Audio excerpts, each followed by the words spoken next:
And yes, I'm gonna take shots every fucking chance I get at them. And trust me, I don't live around thinking about them. I don't sit around here having them in my heart. It's just because they're in the story, because I've been quiet for so long. Oh, I'm gonna take shots everywhere and anywhere that I can with them. Tasha, Isabel, Kamisha, their mom, Junior, all of them. All of them. I don't feel not one lick of bad about it. I didn't even know why H3ll was doing all of that, because I know when, especially with me, like, cause she had to tell me to go to these like to Shein and Pretty Little Things and Fashion Nova to find outfits or whatever, because she knew like I didn't really go shopping like that. And the only place I really did go shopping was Rainbows. And yeah, she would pick at my clothes or whatever. Not pick at my clothes, but I guess because of how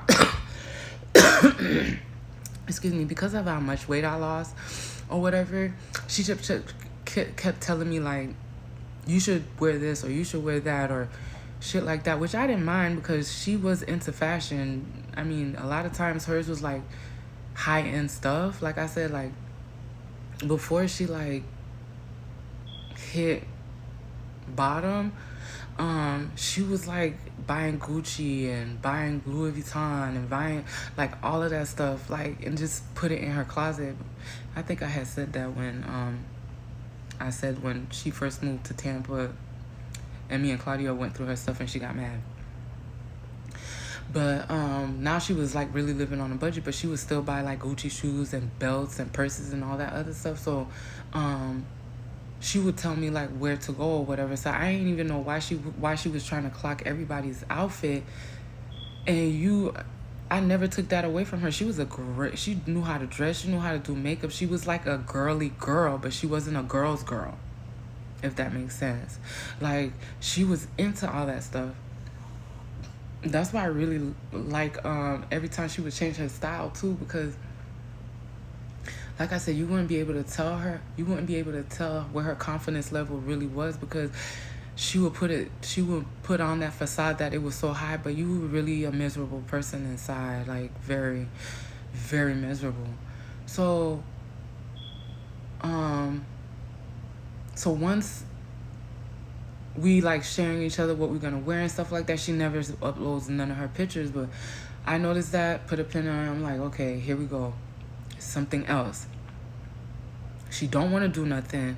She don't want to go nowhere. She like, all she wants to do is just go to these couple of restaurants and take pictures there, and that's really all she wanted to do. But mind you, too, I kind of figured out it was something up with that, because a couple of weeks after that, she had to go to St. Louis or something for her brother. But then 2 or 3 weeks before that, she had just come back from Jamaica with some girl she met off of Facebook.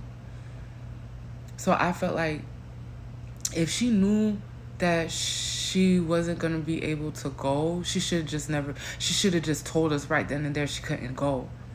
But I guess she thought that because I would tell her, when I wasn't talking to Jolene, I was telling her like how Nixon has so much control over her money that it doesn't, I mean, yeah, it would seem like a double standard, but it wasn't, because just like she would speak on certain things to certain people about me, that's exactly what I was doing. And I already hated Nixon, didn't like Nixon like that. So every chance I got, yeah, I was going to talk shit about him. And then when she did what she did, I was like, that didn't even make no sense, because I didn't even tell her about the whole threesome thing, the baby, or anything like that. I was just saying like how I was trying to get Jolene out of that situation. And she basically turned her back on me and felt like she was safer with Nixon. So I was telling her how money hungry he was, from what the second oldest was telling me, and how like he always had to have control over the money or whatever. It's like Jolene could never do nothing. So I feel like this is what I'm putting together, like towards like the end of all this escapade, was she figured that me or Jolene wouldn't have it. So then we would just end up canceling the trip. But because she didn't want to look like she didn't have no money, she was trying to wait for one of us to back down and cancel the trip.